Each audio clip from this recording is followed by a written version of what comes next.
Und jetzt das Heute-Journal mit Heinz Wolf und Marietta Slomka. Guten Abend. Als Schweden und Finnland erklärten, der NATO beitreten zu wollen, nach Russlands Überfall auf die Ukraine, war das eine nordische Zeitenwende, wie man sie sich drastischer nicht hätte vorstellen können. Und eigentlich hätte man erwarten können, dass die NATO, ebenfalls in einem Schockzustand, die Arme ausbreitet und sagt, na klar, wir können euch gut gebrauchen, Stichwort Verteidigung auf der Ostsee, und ein deutliches Zeichen nach Moskau senden wir damit auch. Doch weit gefehlt, erst stellte sich die Türkei quer und dann Ungarn. Erdogan wie Orbán war es wichtiger, sich zu inszenieren, diplomatische Bücklinge zu verlangen und kleine Flugzeugdeals herauszuholen. Dieses Schauspiel fand heute sein Ende. Auch Schweden kann nun Mitglied werden. Henna Hebestreit berichtet. Jahrhundertelang haben Schwedens Kanonen nur zur Abschreckung auf die Ostsee gezielt. Als neutrales Land konnte man sich aus Europas Kriegen heraushalten.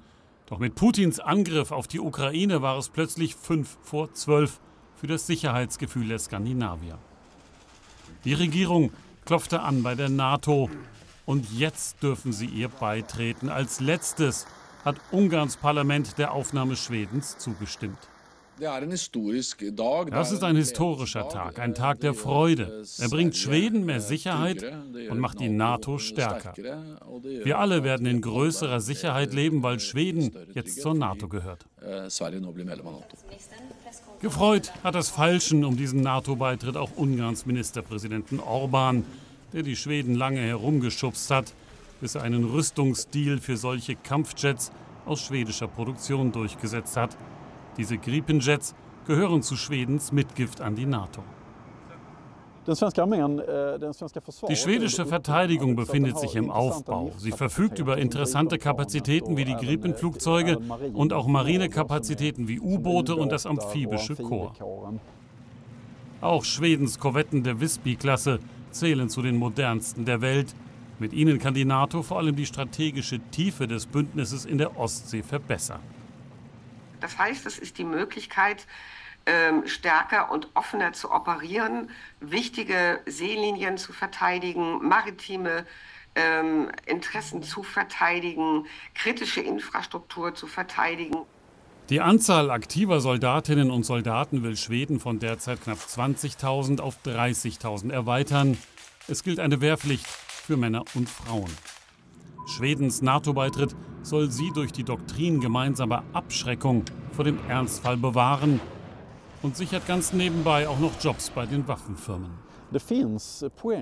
Die Anpassung an die NATO hat für die Rüstungsindustrie einige Vorteile.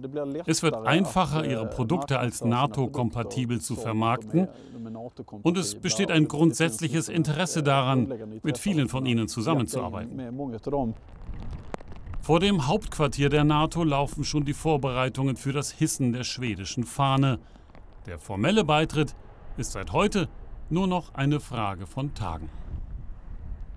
Zugeschaltet ist uns NATO-General AD Egon Rams. Er war einer der höchsten deutschen Soldaten bei der NATO. Guten Abend, General Rams. Guten Abend, Frau Slomka. Wir haben eben Herrn Stoltenberg gehört, der sagte, unsere Sicherheit wird verbessert dadurch, dass wir Schweden und Finnland haben. Warum ist das im Hinblick auf eine mögliche Bedrohung von Russland aus so wichtig, dass diese beiden nordischen Länder jetzt dabei sind? Also durch den Beitritt von Finnland und von Schweden nach den entsprechenden Wellenschlägen, die ja gerade im Bericht auch angekündigt worden sind oder benannt worden sind, ist im Prinzip die Ostsee ein Binnenmeer geworden, und zwar ein Binnenmeer der NATO, bis auf den kleinen Zipfel oben bei St. Petersburg. Und mit der Lage, der strategischen Lage von Gotland zum Beispiel, mitten in dem östlichen Teil der Ostsee, haben wir eine positive strategische Position. Dritter Punkt: Man sagt immer, wenn man ein Meer oder eine See beherrschen will, dann muss man auch die Gegenküste im Besitz haben. Und wenn wir jetzt auf die beiden Küsten im Westen und im Osten gucken, dann haben wir auf der einen Seite Schweden und auf der anderen Seite Finnland und die baltischen Staaten. Und das gibt dann eine, ich sag mal, auch militärstrategisch sehr starke Position. Jetzt hat Herr Stoltenberg auch letztens noch mal gesagt, weil Sie sagten, starke Position. Die NATO ist das mächtigste Militärbündnis der Welt. Aber wenn man jetzt auf den Ukraine-Krieg schaut, und da ist die NATO nun mal eine der größten Unterstützer, wundert man sich, warum diese ach so mächtige NATO es nicht schafft, dieses Land so auszustatten, dass es die Aggressoren zurückdrängen kann. Die NATO hat aufgrund ihrer Doktrin und ihrer Konzeption wie Deutschland auch, die NATO allerdings nur über 10 Jahre, von 2000 bis etwa 2010, sich auf internationale Einsätze konzentriert. Und erst beim Gipfel von Wales im Jahre 2014 hat man im Prinzip die Verteidigung, die Rundumverteidigung wieder hochgehoben und dann auch entsprechend angefangen, diese mit Kräften zu hinterlegen. Deutschland hat für diesen Prozess noch andere Zeitabläufe gehabt. Deutschland hat mit den Entscheidungen, sich auf weltweite Einsätze zu konzentrieren, im Jahre 2011 im Prinzip grundsätzlich eine Weiche falsch gestellt. Und die Weiche ist erst zurückgestellt worden mit Ankündigungen 2014 nach der Annektierung der Krim und dem beginnenden Krieg im Donbass. Und richtig Handlung kommt eigentlich jetzt erst mit dem Sondervermögen und mit dem Geld, was für die Bundeswehr vorgesehen ist. Wobei, das ist auch absehbar, dieses nicht ausreichen wird. Nun haben wir ja aber auch Dinge, die wir liefern könnten, aber nicht wollten. Der Bundeskanzler hat heute für eine gewisse Furore gesorgt, weil er sich zu den Taurus-Marschflugkörpern recht explizit äußerte und sagte sinngemäß, ich will die nicht liefern, weil ich befürchte, dass bei diesen weitreichenden Waffen, die bis auf russisches Territorium, theoretisch bis kurz vor Moskau reichen könnten, Deutschland dann eine direkte Kriegspartei wird. Teilen Sie diese Einschätzung? Können Sie sie nachvollziehen? Also ich kann den Gedankengang nachvollziehen, aber ich teile die Einschätzung nicht oder die Bewertung nicht. Einfach aus dem Grunde, weil die Ukraine ja vorher auch schon von Amerikanern, von Briten, von Franzosen weitreichende Waffen bekommen hat und zugesagt hat, dass sie diese nicht auf russischem Territorium, es sei denn gegen militärische Ziele, einsetzen will. Und dass sie gegen militärische Ziele eingesetzt werden, ist sinnvoll, wenn die Ukraine überhaupt eine Chance haben will, die Logistik der russischen Seite auf große Entfernung aufzuhalten bzw. zu unterbinden. Und wir sehen das zurzeit. Wir wissen alle, dass die Ukraine zu wenig Munition hat. Die Russen haben genug. Es sei denn, falls sogar in dem Falle, wenn die Munition aus Nordkorea kommt, das ist sicherlich auch kein Waffenlieferant, den wir von Anfang an auf dem Zettel gehabt haben. Aber es ist tatsächlich so, dass die Ukraine gerade unter dem Munitionsmangel sehr stark leidet und alles wichtig ist, was die Logistik der Russen unterbinden würde. Und dafür wäre Taurus in meinen Augen gut geeignet. Nun sagten Sie gerade, die Briten und die Franzosen machen es auch, aber die Briten und die Franzosen sind offenbar da sehr stark auch involviert und bestimmen mit, auf welche Ziele diese Waffensysteme gerichtet werden. Und da sagt der Bundeskanzler, also das geht nicht. Und wir werden auch keine deutschen Soldaten in die Ukraine schicken, die dann diesen Taurus programmieren. Hat er da einen Punkt? Also mit dem keine deutschen Soldaten in die Ukraine entsenden, hat er sicherlich einen Punkt. Aber ich glaube, dass man das auch durch entsprechende Ausbildung überbrücken kann. Und es geht letztendlich um die politisch verbindliche Zusage der Ukraine, diese Waffen nicht gegen zivile Ziele in der Tiefe Russlands einzusetzen. Das ist die entscheidende Aussage dabei. Wenn das dazu führt, dass die nicht geliefert werden aufgrund der Entscheidung des Kanzlers und wenn das dann in der Folge dazu führt, dass die russische Logistik ungestört weiter funktioniert und weiter laufen kann, dann bescheren wir der Ukraine damit einen erheblichen Nachteil. Und was das bedeutet, haben wir dieses Jahr gesehen mit dem Thema Gegenoffensive und in der derzeitigen Situation, die wir in Donetsk und Luhansk haben. Sagt der frühere NATO-General Egon Rams. Danke Ihnen für das Gespräch. Gerne. Vielen Dank. Und dann blicken wir auf den anderen großen Konfliktherd im Nahen Osten. Wie kommen die Gespräche über eine Feuerpause in Gaza voran? Wie soll dieser Krieg enden und was kommt danach? Für Israel ist klar, dass es diesen Krieg nicht führt, damit danach alles wieder so wird wie zuvor und die Hamas einfach weitermacht. Aber für das Grunddilemma, dass sich die Hamas inmitten von 1,5 Millionen verzweifelten Menschen bewegt, findet die israelische Regierung bislang keine Antwort. Jedenfalls keine, die ihre internationalen Partner akzeptabel findet. Michael Beverunger berichtet. Es sind Bilder, die erahnen lassen, wie verzweifelt die Menschen um ihr tägliches Überleben in Gaza kämpfen. Die jordanische Luftwaffe wirft Essensportionen am Strand von Gaza ab. Glücklich, wer eines der Pakete ergattern kann. Reis mit Hühnchen. Die meisten gehen leer aus. Auf dem Markt von Rafah gibt es noch etwas zu kaufen, doch leisten können sich das die allerwenigsten. Wo sollen wir hin, wenn sie in Rafah einmarschieren? Wohin? Uns ist kein Platz geblieben. Ganz Gaza ist zerstört. Wenn sie in Rafah einmarschieren, was ist mit den vielen Menschen hier? Dass die israelische Regierung Pläne für die Evakuierung von Rafah ausarbeitet, einen Plan für die Nachkriegsordnung von Gaza, dass die Verhandlungen mit der Hamas über die Geiseln vorankommen, das alles interessiert die Menschen hier herzlich wenig. Für sie zählt nur eins: Wann gibt es einen Waffenstillstand und mehr Hilfe? Wir sind optimistisch, dass es einen Waffenstillstand gibt. Wir warten so sehr darauf. dass wir nach Hause zurückkehren können. Die Menschen sind es leid, in Zelten zu leben. Bei dem heißen Wetter ist es sehr stickig in den Zelten. Die Leute sind müde und wollen nur noch nach Hause. Doch im Moment hängt alles mit allem zusammen. Die Verhandlungen über die Geiseln mit einem Waffenstillstand, eine Feuerpause mit der Evakuierung von Rafah, die Evakuierung mit der letzten Schlacht gegen Hamas. Dass die kommen wird und die Menschen wieder fliehen müssen, daran lässt Premier Netanyahu keinen Zweifel. Die Bevölkerung ist in Rafah, weil wir sie von anderen Orten weggeholt haben, die Kampfzonen waren. Deshalb sind sie dort. Jetzt gibt es genug Platz für sie nördlich von Rafah, wo die Kämpfe beendet sind.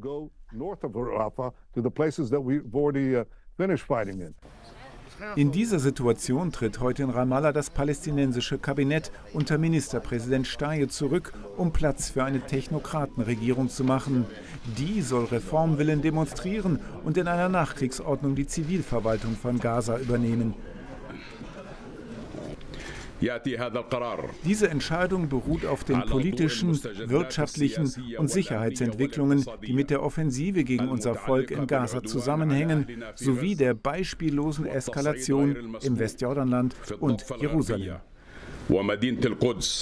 Doch es gibt große Zweifel an der Reformfähigkeit der korrupten Autonomiebehörde. Trotzdem sehen die USA und ihre arabischen Partner sie als das kleinere Übel an. Die arabischen Partner Ägypten und Saudi-Arabien machen keinen Druck für Reformen. Sie wollen einfach nur eine fähige, effektive Autonomiebehörde. Ihnen ist es egal, ob die Institution demokratisch ist oder nicht. Sie wollen einfach nur, dass sie effektiv ist. Für die Menschen in Gaza ist die Nachkriegsordnung ohnehin der zweite Schritt nach dem ersten. Sie wollen erstmal nur, dass dieser Krieg ein Ende hat. Und jetzt geht's bei dir weiter, Heinz, zunächst in Brüssel. Ja, nach monatelangen Bauernprotesten in vielen EU-Ländern haben die Agrarminister der Union in Brüssel über die Probleme der Landwirtschaft beraten. Dabei sprach sich der deutsche Minister Özdemir für eine grundlegende Reform der EU-Agrarpolitik aus. Diskutiert wurden der Abbau von Bürokratie und Ausnahmen bei Umweltstandards. Am Rande des Treffens kam es erneut zu heftigen Bauernprotesten. Demonstrierende setzten Reifen in Brand und durchbrachen mit ihren Traktoren Straßensperren. Gut eine Woche nachdem Russland den Tod des Kreml-Kritikers Nawalny bekannt gegeben hat, berichtet dessen Umfeld, es habe aussichtsreiche Gespräche über einen Austausch Nawalnys gegen den in Deutschland inhaftierten sogenannten Tiergartenmörder gegeben. Ein entsprechendes Angebot sei dem russischen Präsidenten Putin vorgelegt worden, sagte eine langjährige Verbündete Nawalnys. Eine offizielle Bestätigung dafür gibt es nicht. Einseitige Vorwürfe gegen Israel bei der Preisverleihung auf der Berlinale Bühne schlagen weiter hohe Wellen. Bundeskanzler Scholz distanziert sich ausdrücklich. Der Präsident des Zentralrats der Juden in Deutschland, Schuster, beklagt Applaus für Israel-Hass und fordert Konsequenzen für die Kulturförderung. Bei der Veranstaltung hatte etwa der Filmemacher Ben Russell das israelische Vorgehen im Gazastreifen einen Genozid genannt. Andere Künstlerinnen und Künstler sprachen von Apartheid. Kulturstaatsministerin Roth, die im Saal anwesend war und jetzt auch in der Kritik steht, kündigte an, die Vorfälle würden aufgearbeitet. Und dazu später in unserem Heute-Journal Update ein Gespräch mit dem Berliner Kultursenator Cialo. Der Autor und Dramatiker René Polesch ist tot. Er sei im Alter von 61 Jahren plötzlich und unerwartet gestorben, teilte die Berliner Volksbühne am Abend mit. Polesch war seit 2021 Intendant der Volksbühne und gehörte zu den prägenden Theatermachern für deutschsprachige Bühnen. Und auch der frühere bayerische Landtagspräsident Alois Glück ist gestorben. Der CSU-Politiker verstarb in München im Alter von 84 Jahren. Der gelernte Landwirt galt in der CSU als Vordenker, vor allem in der Sozial- und Umweltpolitik. Von 1970 bis 2008 gehörte Glück dem Bayerischen Landtag an, davon auch 15 Jahre als Chef der CSU-Fraktion. Nach seinem Ausscheiden aus der Politik war er bis 2015 Präsident des Zentralkomitees der deutschen Katholiken, der Laienvertretung in der katholischen Kirche. Im Prinzip gibt es beim Klimaschutz ja zwei Möglichkeiten. den Ausstoß klimaschädlicher CO2-Gase vermeiden oder zumindest drastisch senken. Oder dafür sorgen, dass entstandene Gase nicht in die Atmosphäre treten, sie also quasi direkt beim Ausstoß einfangen und wegsperren. Solche Endlager für Kohlendioxid will auch Wirtschafts- und Klimaminister Robert Habeck auf den Weg bringen. Er stellte heute seinen Eckpunkteplan für eine Carbon-Management-Strategie vor. Bei Umweltverbänden kommt das allerdings nicht so gut an. Wie das technisch läuft und warum es daran Kritik gibt, erläutert Oliver Heuchert. Es geht um Industrieanlagen wie diese, ein Zementwerk. Wenn Zement hergestellt wird, entsteht eine große Menge Kohlendioxid. Nicht nur wegen der großen Hitze, die nötig ist, sondern vor allem durch die chemischen Reaktionen. Auch die Verbrennung von Müll ist ohne die Entstehung von CO2 kaum denkbar. Ähnlich sieht es in Kraftwerken aus, die mit Hilfe von Erdgas Strom herstellen. Solche Anlagen sollen nach dem Willen des Wirtschaftsministers künftig ihr Kohlendioxid auffangen und über Pipelines weiterleiten. Auf hoher See soll das CO2 dann in den Boden gepresst werden, dauerhaft hier gelagert bleiben, nicht mehr zur Klimaerwärmung beitragen. Man spricht von negativen Emissionen. Bei der Vorstellung heute macht der Minister Druck. Ich halte das CO2-Speichergesetz für entschlussreif. Natürlich wird es noch mal im Ressortkreis Justierungen geben, aber ich strebe oder wünsche mir eine schnelle Verabschiedung im Kabinett und glaube, dass das auch gelingen kann. Wir sind nicht mehr in einer Welt, wo wir Rosinen picken können, sondern wo wir die Techniken nutzen können, die verfügbar sind. Wir werden das 1,5 Grad Ziel überschießen. Das ist aus meiner Sicht keine Frage. Wir werden das sogar überschießen für mehrere Dekaden. Wenn wir aber dann die Temperaturkurve zurückbiegen wollen, dann wird es nur gehen, indem wir negative Emissionen erzeugen. In Norwegen bauen sie schon Anlagen an die Küste, mit denen Treibhausgase unter den Meeresgrund gepumpt werden sollen. In Deutschland ist das nach wie vor umstritten. Manche Umweltschützer sind einverstanden, andere lehnen das ab. Die CO2-Abscheidung und die Deponierung unter dem Meer wird hier vollständig geöffnet, also auch für Gaskraftwerke, für die Industrie. Und das wird wirklich dazu führen, dass tatsächlich auch der Ausstieg aus den fossilen Energien gefährdet ist. Dänemark sieht das anders, nutzt seit kurzem eine vergleichbare Technologie.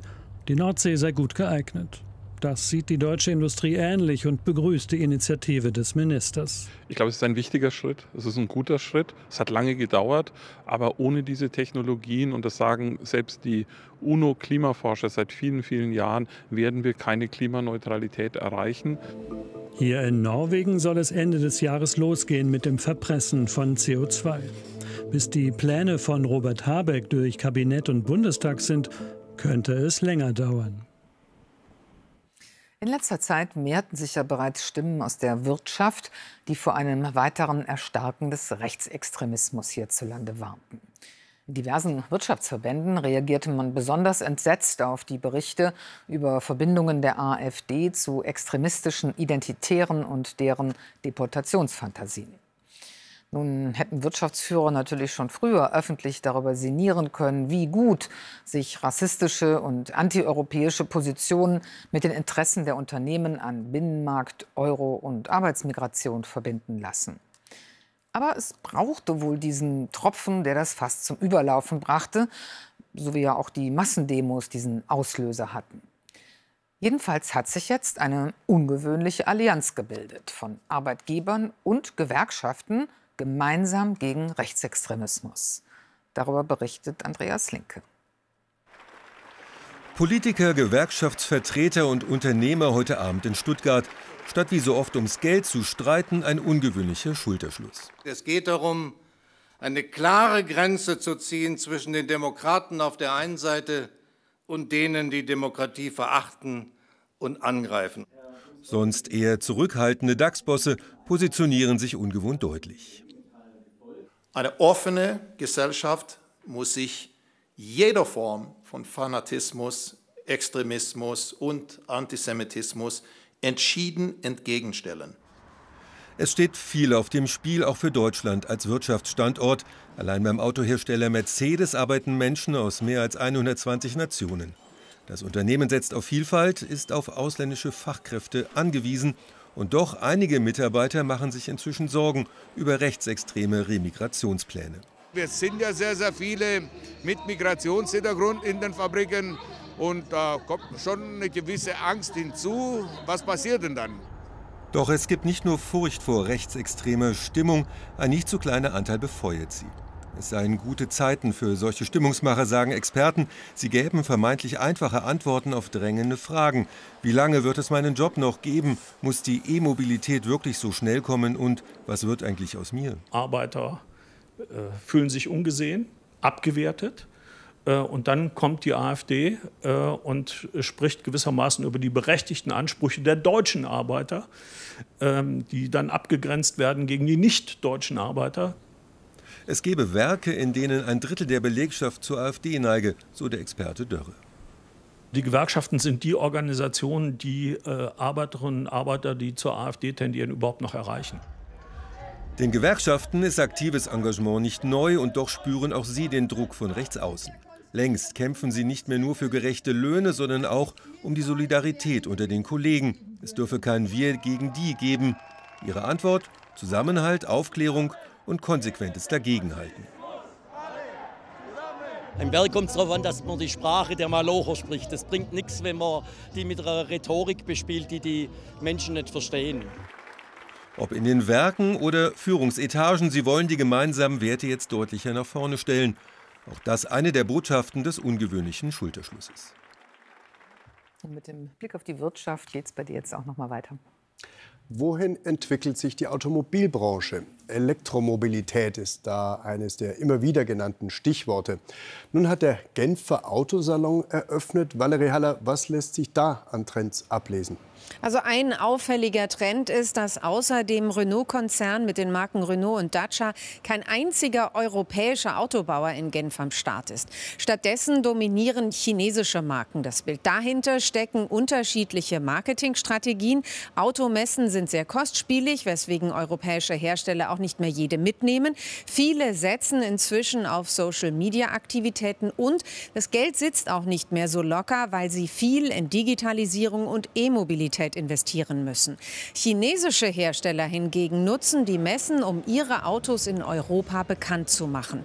BYD fährt besonders groß auf und stellt in Genf gleich mehrere Modelle vor.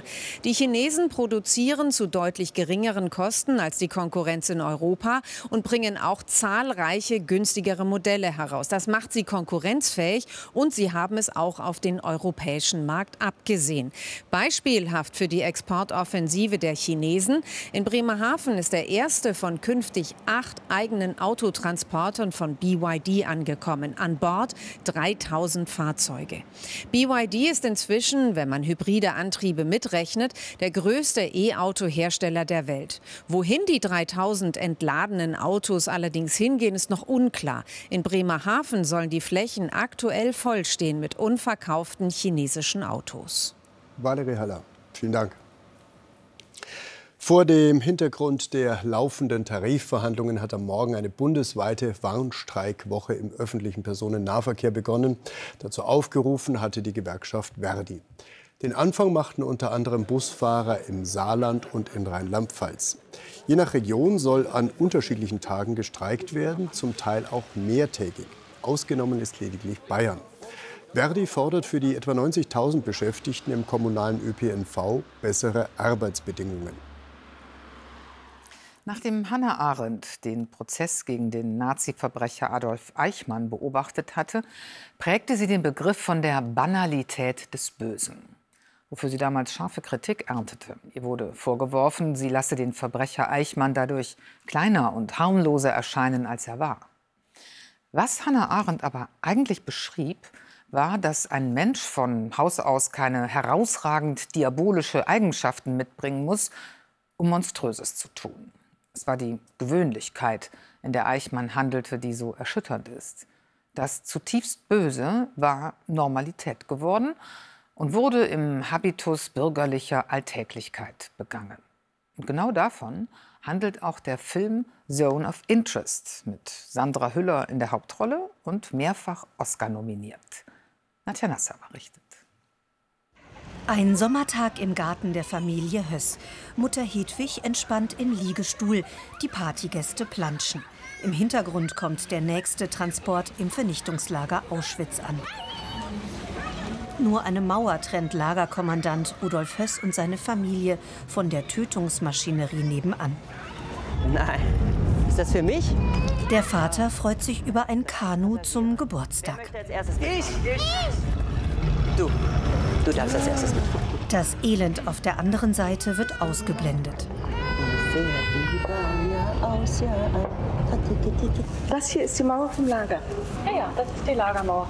Also da haben wir auch noch Wein gepflanzt, damit das zuwächst, damit man das nicht mehr so sieht. Vielleicht ist ja Esther Siffermann da drüben. Wer war das nochmal? Die, für die ich geputzt habe. Dass es Menschen sind, die das Menschen angetan haben, das ist das Monströse daran. Diese Leute haben sich dazu entschieden, so zu leben und diese Leute zu sein. Sie haben sich dazu entschieden, den Tod von Millionen von Menschen in Kauf zu nehmen oder herbeizuführen, um ein schönes Leben zu haben und ein schöneres Leben zu haben als andere. Sandra Hüller glänzt in der Rolle der irritierend kalten Hedwig. Anprobe eines Pelzmantels, der vermutlich einer Toten gehörte, ermordet im KZ. Vom Grauen nebenan hört man nur die Geräusche, die über die Mauer dringen. Das vermeintliche Familienidyll wird gestört, als Rudolf Höss nach Oranienburg versetzt werden soll. Wir müssen den Tatsachen ins Auge sehen. Wir müssen von hier fortgehen. Für Hedwig bricht eine Welt zusammen. Das ist unser Zuhause, Rudolf. Wir leben jetzt so, wie wir uns das immer erträumt haben. Der ehemalige Auschwitz-Kommandant Rudolf Höss, hier 1947 bei seinem Prozess in Polen. Der Film rekonstruiert erschreckend genau sein Familienleben im Schatten des Lagers. Es ist unglaublich wichtig, dass die Kunst uns einen Spiegel vorhält und uns daran erinnert, zu was wir fähig sind. Und ich glaube, das ist gerade heute umso wichtiger. The Zone of Interest von Regisseur Jonathan Glazer wurde bereits mehrfach ausgezeichnet und ist 5-mal für einen Oscar nominiert, unter anderem für den besten Film des Jahres. Das ist natürlich toll, das ist einfach schön. Vor allen Dingen für so einen ungewöhnlichen Film. Und ich finde es ja sowieso fantastisch, dass dieses Jahr das europäische Kino so stark vertreten ist bei den Oscar-Nominierungen. Wiedersehen, Vati. The Zone of Interest über den verstörend banalen Alltag des Bösen. Das war's von uns. Gleich nach dem Wetter geht's im ZDF-Montagskino weiter. Und um 0:45 Uhr gibt es dann unser Heute-Journal-Update mit Gundula Gause. Und uns gibt's dann morgen wieder. Auf Wiedersehen. Wiedersehen.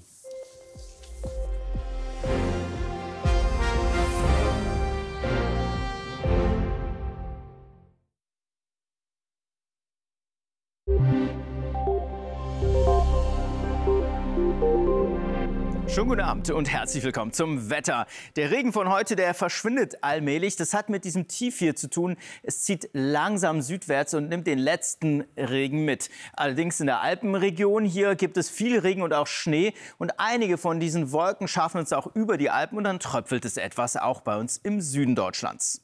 Schauen wir in die Nacht. Da gibt es im Südwesten noch Regen. Der verschwindet erst einmal und dann bildet sich hier und da Nebel. Und das bei tiefsten Temperaturen von -1 Grad an den Alpen und ganz im Norden.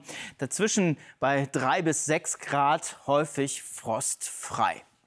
Morgen dann ganz im Süden kompakte Wolken, die immer wieder über die Alpen in den Süden Deutschlands ziehen und etwas Regen bringen. Das wird nicht viel sein, aber hier im Südosten Deutschlands Richtung Bayern, da gibt es schon Sonnenschein und ganz im Westen auch. Dazwischen auch immer wieder mal ein wenig Sonne, trotz der kompakten Wolken. Temperaturen dazu Maximalwerte von 12 Grad in Bayern, 4 Grad an der Ostsee, häufig einstellige Werte unter der 10-Grad-Marke. Die nächsten Tage werden allmählich trockener, vor allem der Mittwoch. Kein Regen mehr, 5 bis 11 Grad. Am Donnerstag ein paar Tropfen ganz im Norden und viel Sonnenschein, 9 bis 14 Grad. Ähnlich mild dann am Freitag. Und damit einen schönen Abend.